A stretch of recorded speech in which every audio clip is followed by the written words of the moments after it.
hermanos, Dios nos continúe bendiciendo. ¿Cuánto nos estamos gozando en la presencia de nuestro Dios? Amén. ¿Creemos que tenemos un Dios que está vivo o que está muerto? Amén. ¿Y dónde vive nuestro Dios? En nuestros corazones, ¿verdad? ¿Dónde tenemos que buscarle a Él cuando tenemos problemas, cuando tenemos conflictos? En nuestros corazones. Él está allí, al lado nuestro. Él ha prometido estar con nosotros todos los días hasta el fin del mundo. Estas son promesas, pero es una promesa, hermano, que usted tiene tal vez que recordar todos los días de su vida. Porque todos los días cuando usted sale a la calle, usted tiene que recordar que Dios está con usted. Amén. Pero cuando usted está en casa, usted tiene que recordar que Dios está con usted. Amén. Usted tiene que recordar que Dios está aquí también en este lugar, que su presencia siempre estará con nosotros. Amén. Cuando tal vez somos tentados, acuérdese que la presencia de Dios también está con usted. Amén. Cuando usted le honra a Él con sus diezmos y ofrenda, acuérdese que la presencia de Dios está con usted. Pero también cuando usted retiene lo que le pertenece a Dios, acuérdese que la presencia de Dios está con usted. Yo quiero hablar en esta noche acerca de la presencia de Dios. Quiero hablar de un pasaje que se encuentra en Primera de Reyes, capítulo 19. Hay un hermoso pasaje aquí. Voy a leer algunos versículos muy cortos y voy a narrar una historia que se encuentra en este capítulo. Una historia que muchas veces se refleja o parece que es nuestra propia historia, nuestra propia vida, lo que nos está ocurriendo a veces en nuestro caminar, en nuestra vida espiritual, en nuestra vida ministerial, en nuestra vida que nosotros hacemos cuando estudiamos, cuando trabajamos, cuando estamos en nuestros hogares, dependiendo de las situaciones como se presentan día a día en nuestros hogares. Yo quiero tal vez empezar en esta noche haciendo una pregunta. Y yo solamente quiero ver manos levantadas si usted ha experimentado eso. ¿Cuántos de ustedes han experimentado grandes victorias en lo que fue el año pasado? Levanten sus manos. Amén. Ahora, permítame decirle que estudiando la Escritura, estudiando grandes personajes bíblicos, las grandes tentaciones vinieron después que ellos experimentaron grandes victorias. El enemigo llegó para tentarles de alguna manera. ¿Se acuerda la historia de Jesús? Estando en el desierto 40 días y 40 noches ayudando. ¿Se acuerda? Y el enemigo vino para tentarle. ¿Se acuerda cuando Dios habló a Moisés? Y había tenido un encuentro Moisés con Dios en la zarza ardiente. Y Moisés, después que había tenido ese encuentro con Dios, dijo: Señor, yo soy tarto para hablar. Soy gago, no puedo hablar bien. Yo no puedo ir donde el pueblo de Israel. ¿Se acuerda cuando Moisés venía del monte, de haber recibido las tablas, los 10 mandamientos, y se enojó en gran manera cuando vio la idolatría que había en medio del pueblo y tiró las tablas? Las grandes tentaciones vienen cuando usted ha experimentado una victoria en Cristo Jesús. Y este es un consejo. Y permítame relatarlo en una historia. Y luego entro a este mismo pasaje. ¿Se acuerda de Jonás? Cuando Jonás fue a un lugar que no quería ir, cuando Jonás fue prácticamente obligado a Nínive y predicó allí, y gran cantidad de personas se convirtieron. Y Jonás estaba enojado allí, en medio del sol, y le dijo al Señor estas palabras: quítame la vida, porque es lo que merezco, es lo que yo quiero. Después de haber tenido una gran victoria, donde todo el pueblo de Nínive se arrepintió, incluyendo al rey. Y luego Dios le colocó una calabacera, me imagino como una enramada. Y cuando le llegó la sombra, estaba contento. Pero luego Dios envió un gusano y se comió la calabacera. Y estaba otra vez Jonás como enojado con Dios. ¿Cuántas veces usted se ha enojado con Dios? ¿Se ha enojado cuando ha tenido victorias?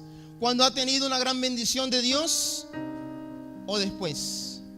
Cuando tal vez usted cree que no ha ocurrido como usted pensaba que Dios iba a obrar en su vida. Porque los que aman a Dios, todas las cosas nos ayudan a bien. Dice en el capítulo 19, versículo 19 de Primera de Reyes: partiendo él de allí, halló a Eliseo, hijo de Salat, que araba con 12 yuntas delante de sí, y él tenía la última. Y pasando Elías por delante de él, echó sobre él su manto. Entonces, dejando él los bueyes, vino corriendo en pos de Elías y dijo: te ruego que me dejes besar a mi padre y a mi madre, y luego te seguiré. Y él le dijo: ve, vuelve, ¿qué te he hecho yo? Y volvió y tomó un par de bueyes y los mató, y con el arado de los bueyes coció la carne y la dio al pueblo para que comiese. Después se levantó y fue tras Elías y le servía. Elías está escogiendo aquí a su sucesor. Elías está llegando al final de su vida ministerial prácticamente. Necesitamos una persona que tome el lugar de Elías. Elías no era cualquier profeta, pero Elías se menciona muy poco en la Biblia, pero fue considerado como el profeta de fuego. Fue considerado como un hombre que no pasó el umbral de la muerte, sino que Dios le llevó en medio de un carruaje de fuego. Elías es un personaje muy importante en la historia bíblica, y aún en el Nuevo Testamento hay varias alusiones a este profeta, porque fue muy grande lo que él hizo en medio de Israel. Él retó a un rey en medio de una crisis política, en medio de una crisis social, en medio de una crisis económica, en medio de una crisis espiritual. Elías retó a un gran rey, donde él le dijo estas palabras: no va a haber lluvia ni rocío hasta que yo lo diga nuevamente. Y no hubo lluvia ni rocío por 3 años. Luego, pasando a rasgos largos, Elías tuvo una confrontación con 800 profetas falsos que estaban llevando al pueblo a la idolatría, y hicieron una competencia, y el Dios de Israel, su Dios, mi Dios, se glorificó, y 850 profetas conocieron quién era el Dios verdadero, y todo el pueblo de Israel. Y aquellos 850 profetas murieron aquel día, y todo el pueblo de Israel supo quién era el verdadero Dios. Amén. ¿Se acuerda de esa historia? Qué gran logro de Elías. Y es aquí donde quiero entrar. Pero le llegó un mensaje diciendo: ahora Jezabel te va a matar, Elías.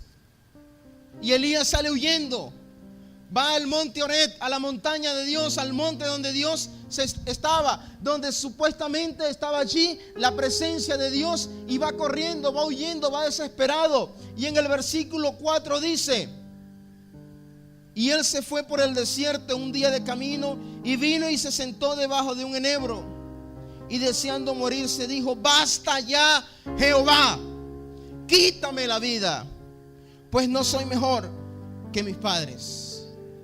Basta ya, Jehová, no quiero seguir siendo profeta. Quítame la vida. Mejor eran mis padres, Abraham, Isaac, Jacob. Ellos eran mejor que yo. Quítame la vida. Él estaba totalmente desanimado, estaba totalmente deprimido, se sentía derrotado. Pero piensa aquí lo que había hecho Elías. Había llevado nuevamente al pueblo de Israel a la adoración. Pero Elías no lo entendía, porque a veces no vemos las bendiciones que Dios tiene para nuestras vidas. A veces no entendemos cuáles son las bendiciones que Dios tiene para nuestras vidas. A veces estamos buscando tal vez algún tipo de bendición económica, algún tipo de prosperidad, pero aquí hay un avivamiento espiritual en el pueblo de Israel, en la nación de Israel, la niña escogida de Dios. Elías había tenido éxito como profeta, pero él no lo veía así. Su visión está nublada. Muchas veces nosotros estamos en el templo con una visión nublada. Y no termina aquí la historia. En el capítulo 19, versículo 9, dice: y se metió en una cueva donde pasó la noche. Y vino a él palabra de Jehová, el cual le dijo: ¿qué haces aquí, Elías? Elías, ¿qué haces aquí en esta cueva? ¿Por qué no estás cumpliendo tu función como profeta? Versículo 13. Y cuando él oyó, y Elías cubrió su rostro con su manto, salió y se puso a la puerta de la cueva. Y aquí que vino a él una voz diciendo: ¿qué haces aquí, Elías? Elías quería renunciar. Ahora, ¿sabe qué? El llamamiento de Dios, el llamado de Dios es irrevocable. Cuando Dios nos llama para un propósito específico, el llamamiento de Dios es irrevocable. Este es un principio. Dios le llamó a usted para servirle a él. Amén. Ese llamamiento, a pesar de los triunfos, a pesar de los problemas, a pesar de las dificultades, usted no lo puede negociar, porque Dios le va a demandar a usted y le va a decir: ¿qué haces aquí, Elías? En medio de esta gran confusión, encerrado tal vez en sus propios problemas, cuando tenemos que clamar a la presencia de Dios, porque Él estará con nosotros todos los días hasta el fin del mundo. Amén. La Escritura nos dice, hermanos, que todo lo puedo en Cristo, ¿qué? Que me fortalece. Pero cuando nos enojamos, nos apartamos, no venimos, no compartimos, no queremos hablar con nadie, ni siquiera oramos con Dios, nos sentimos enojados, nos sentimos frustrados y decimos que nuestra solución es apartarnos de los caminos de Dios. Esto es lo que el enemigo coloca en nuestras vidas para apartarnos de ese amor verdadero. Por eso el apóstol Pablo decía: ni persecución, ni hambre, ni desnudez, ni espada nos separará del amor de Dios en Cristo Jesús. Amén. Nada nos puede separar del amor de Dios en Cristo Jesús. Elías, uno de los profetas tan grande que hizo cosas maravillosas, encontró problemas en su vida personal, como usted y yo pasamos diariamente. Por eso dice la Escritura: el gran profeta Elías, sujeto a pasiones y a situaciones similares como las que usted y yo atravesamos cada día. Pero acordémonos, hermanos, que nada de lo que nos pase nos puede separar del amor de Dios en Cristo Jesús. Allí está nuestra victoria, allí está nuestra esperanza. Y tal vez Elías no tenía tal vez la cosmovisión completa para poder entender esto. Pero nosotros hoy en día vivimos en un tiempo de la gracia, donde la presencia de Dios está en su hogar, donde la presencia del Espíritu Santo está en su vida, donde hay una promesa que dice que el día de vuestra conversión usted y yo fuimos sellados con la presencia del Espíritu Santo, y que recibiréis poder cuando haya venido el Espíritu Santo sobre vosotros. Amén. Pero no es un poder para que usted y yo lo tengamos y digamos: esto es mío, sino un poder para ser testigo. Amén. Un poder para vencer al pecado, para que el pecado no se enseñoree más sobre nosotros, porque ahora nosotros somos una nueva criatura. Amén. Elías estaba llegando a lo último de su ministerio, y Dios le está dando una gran lección y le está diciendo: ¿qué haces aquí, Elías? Tu vida ministerial todavía no ha terminado. Anda, y necesito que bajes y que me unjas, en el versículo 16, a Jehú, hijo de Ninsi, ungirás por rey sobre Israel, y a Eliseo, hijo de Safat de Abel Meola, ungirás para que sea profeta en tu lugar. Y el que escapara de la espada de Hazael, Jehú lo matará. Y el que escapara de la espada de Jehú, Eliseo lo matará. Y yo haré que queden en Israel 7,000 hombres, 7,000, cuyas rodillas no se han doblado ante Baal, y cuyas bocas no le han besado. Ve a ungir a estas personas, y entre ellos está tu sucesor. ¿Se acuerda el pasaje que leímos? Cuando él llega y pasa por donde está Eliseo. Eliseo está en el campo. Dios nos llama vagos al ministerio. Dios no nos llama para que estemos sentados en las bancas. Este principio yo lo aprendí hace casi unos 18 años atrás. ¿Y sabe qué, hermanos? Eliseo estaba trabajando. Dice que estaba trabajando con 12 yuntas de bueyes. Cada yunta está compuesta por 2. Estaba trabajando con 24 animales. Y él estaba en la última.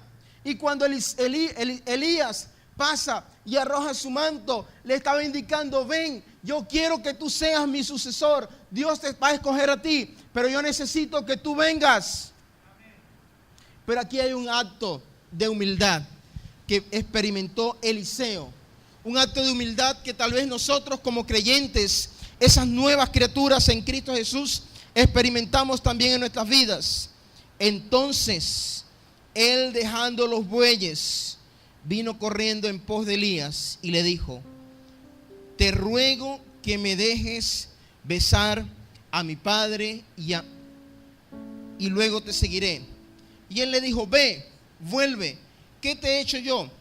Y volvió y tomó un par de bueyes con lo que él trabajaba en su vida diariamente y los mató. Y luego agarró la leña que estaba allí en la yunta de bueyes y prendió fuego, hizo un gran asado de despedida, diciendo: ahora soy una nueva criatura, las cosas pasaron y aquí eso no se repite nuevamente a mi vida. No voy a estar trabajando más con la yunta de los bueyes. Como cuando Dios le llamó a usted y usted le aceptó a Él para entrar en su corazón, y el Señor le dijo: ahora tú eres nueva criatura, las cosas viejas pasaron y aquí todas son hechas nuevas. No tenemos que ir a trabajar con los bueyes con los que nosotros trabajábamos antes. No tenemos que ir al lugar de pecado donde nosotros acostumbrábamos ir, porque ahora somos nueva criatura. Y Eliseo nos está dando un gran ejemplo, que él estaba rompiendo con cualquier cadena, con cualquier atadura que le podía tal vez atraer nuevamente a volver a los negocios que él estaba haciendo antes de ser ahora como escogido como profeta. ¿Cuáles son tal vez, hermanos, las ataduras o las cosas que nos separan del amor de Dios en Cristo Jesús? Tal vez estamos mirando a nuestra pasada manera de vivir y estamos agarrando algunas cosas. Tenemos que quemar todo aquello que impida el fluir del Espíritu Santo en nuestras vidas. Amén, hermanos.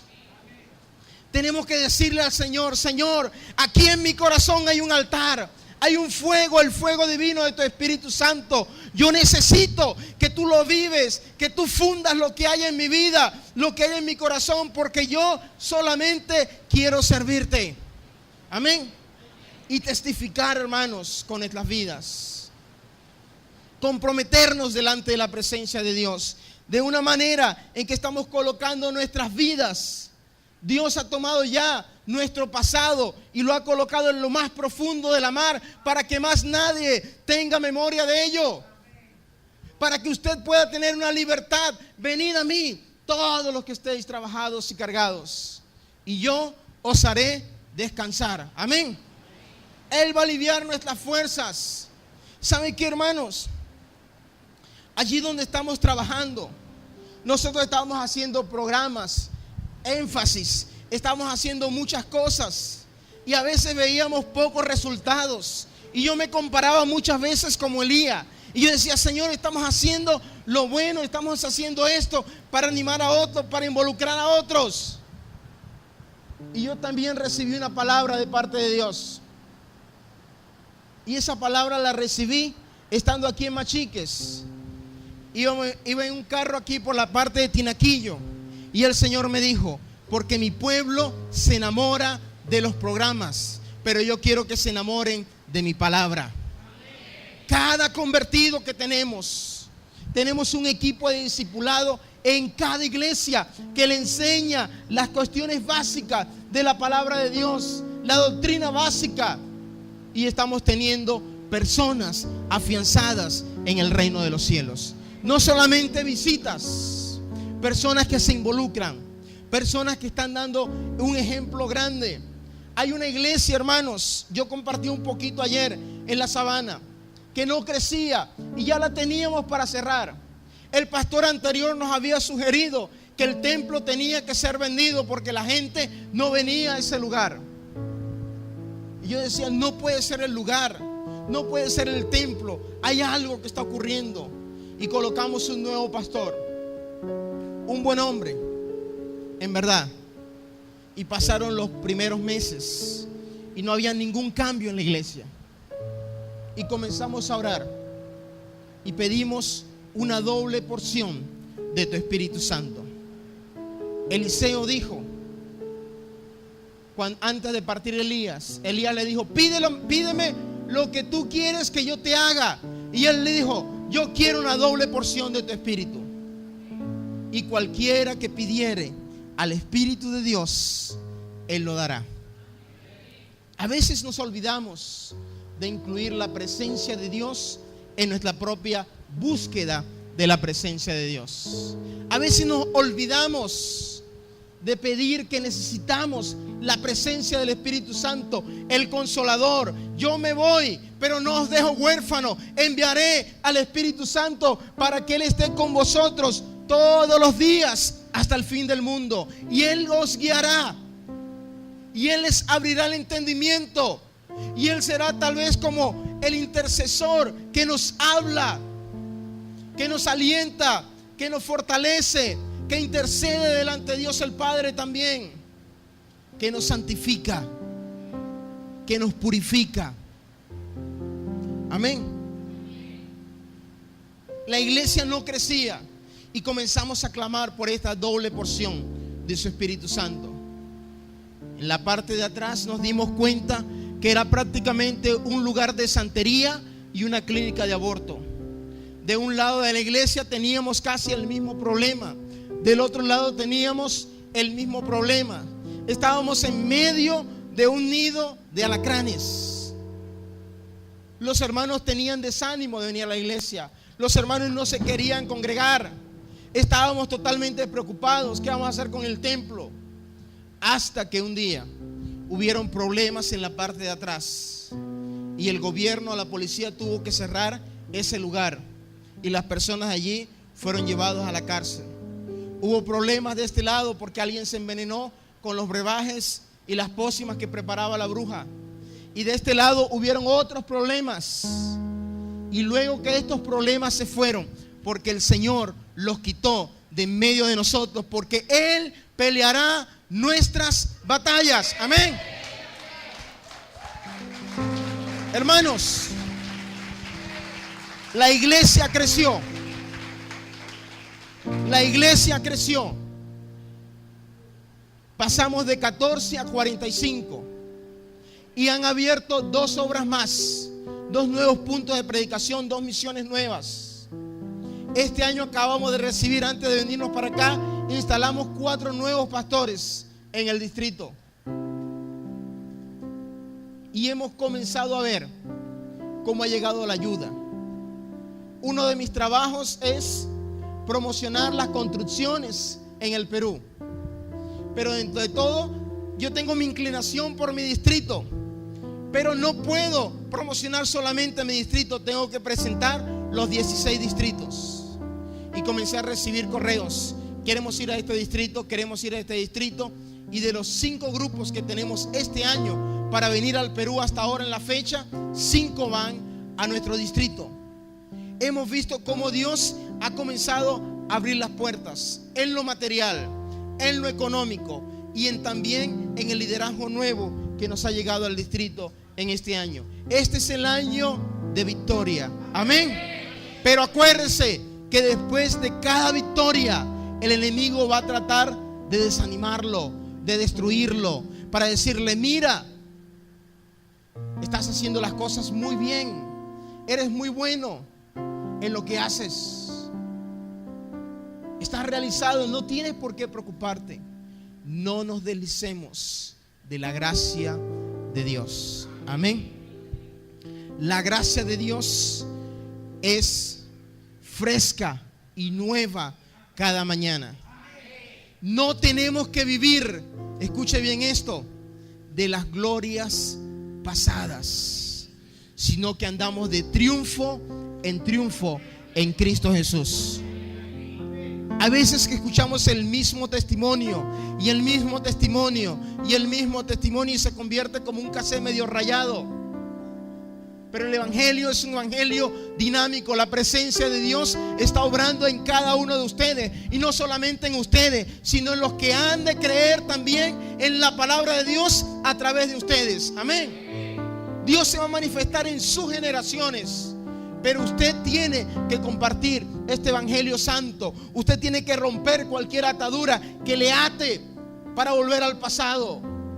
Que nada impida el fluir de la presencia de Dios en su vida, hermanos. Tenemos que alinear bien las cosas. Ha sido un año de victoria el año pasado, pero ha sido también un año de tristeza para algunos. Hay caras nuevas. Hay algunos que ya partieron con el Señor, pero lo que nos queda a nosotros, tenemos que ganar la mayor cantidad de personas para que vayan al reino de los cielos. Amén, hermanos. Tenemos una gran responsabilidad. Tenemos un gran legado en nuestras vidas. Compartir a esta generación en la cual a nosotros nos toca vivir de las grandezas de nuestro Dios. Eliseo, comenzando su ministerio, él tal vez pudo haber dicho: quiero asegurarme, si no me va bien como profeta, sé que puedo regresar nuevamente a la casa de mi padre y seguir con el trabajo de la yunta de los bueyes en el campo. Pero él entendió que Dios iba a proveer también para su llamamiento. Yo quiero confesar algo. Hace ya 12, 13 años que salí de Machiques, y yo decía: ¿de qué voy a vivir? ¿Qué voy a comer? ¿Si voy a poder mantenerme económicamente? Hoy día estoy hablando de que tengo que bajar de peso, porque Dios me ha bendecido y yo también en cierta manera he abusado. Dios ha sido fiel durante estos 13 años. Me ha dado una familia. Nos ha permitido trabajar en su reino. No me gusta decir me ha dado un ministerio, me ha permitido trabajar en su reino y poder ayudar en lo poco en el reino de Dios. Cada uno de nosotros, hermanos, somos obreros en el reino de Dios. Mi consejo en esta noche es que busquemos la presencia de Dios en nuestras vidas tan real. Así como Elías estaba desesperado, él decía: mi solución es ir al monte Oreb y estar delante de la presencia de Dios y decirle: Señor, hasta aquí, no más. No quiero seguir como profeta. Pero en medio de esa búsqueda, Dios le dice: Elías, tú estás equivocado. Yo necesito que vayas y unjas a tales personas, y luego ve y unge y escoge a tu sucesor. Y allí estaba culminando Elías sus últimos días como profeta. Pero la palabra de Dios continuaba corriendo ahora a través de Eliseo. Alguien le habló a usted acerca del evangelio. No retenga esa bendición para usted ahora, sino que compártala, hermano. Amén. Compártala para que Dios siga derramando bendición en su vida. Amén, hermanos. Hermanos, yo quiero hacer una invitación en esta noche. Yo no sé si tú estás pasando por una prueba grande, si hay algo que te tiene tal vez con incertidumbres, si hay problemas, si hay asuntos económicos, si hay crisis familiares, si hay tal vez deudas, si hay negocios que usted no sabe qué hacer. Si usted está pasando por una situación difícil, permítame decirle que usted es un candidato para que Dios obre un milagro en su vida. Porque para que haya un milagro tiene que haber una necesidad y un corazón dispuesto en creerle a Dios que para Él no hay nada imposible. Amén, hermanos. Así que siéntase en libertad. Vamos a colocarnos sobre nuestros pies en esta noche.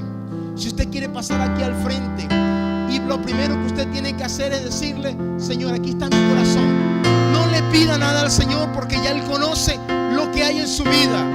Él conoce la necesidad que usted tiene. Él solamente quiere que usted abra su corazón para que Él derrame bendición en su vida. Señor, aquí estoy con mis dones, con mis talentos, con mis virtudes, pero también con mis errores, también con mis deudas, también con mi fracaso, con mi carácter, con mi temperamento. Necesito que tú me cambies, que tú me moldees a tu imagen y semejanza. Háblele al Señor, abra su corazón. Él conoce la situación que hay en su hogar. Él conoce la situación que usted tiene como familia, como padre, como madre, como estudiante, como trabajador. Él sabe lo que está pasando en su vida. Él conoce lo que está ocurriendo aquí en Machiques. Él conoce cada detalle de lo que usted se enfrenta cada día. No escondamos nada delante de la presencia de Dios. Elías sabía que necesitaba la presencia de Dios. Yo reconozco en esta noche que necesito la presencia de Dios.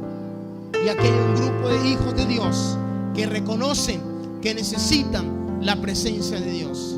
Necesitamos tu presencia. Solo tu presencia nos basta.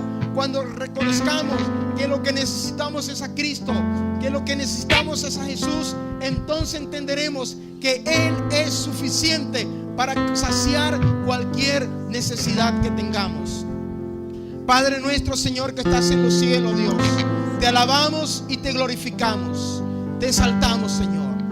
Señor, aquí hay un hombre, mi Dios, Señor, que dejó su trabajo, que dejó los bueyes, que dejó, mi Dios, Señor, la madera y sacrificó a aquellos animales para no volver nuevamente a las rutinas que él hacía, porque estaba comprometido, había recibido un llamado de parte tuya para servirte a ti, para que tú le bendicieras a él, a su familia y a la nación de Israel. Señor, aquí está este remanente de Israel en esta noche, Señor, clamando con sus corazones abiertos, Señor, reconociendo, Padre, que necesitamos más y más de tu presencia, que necesitamos más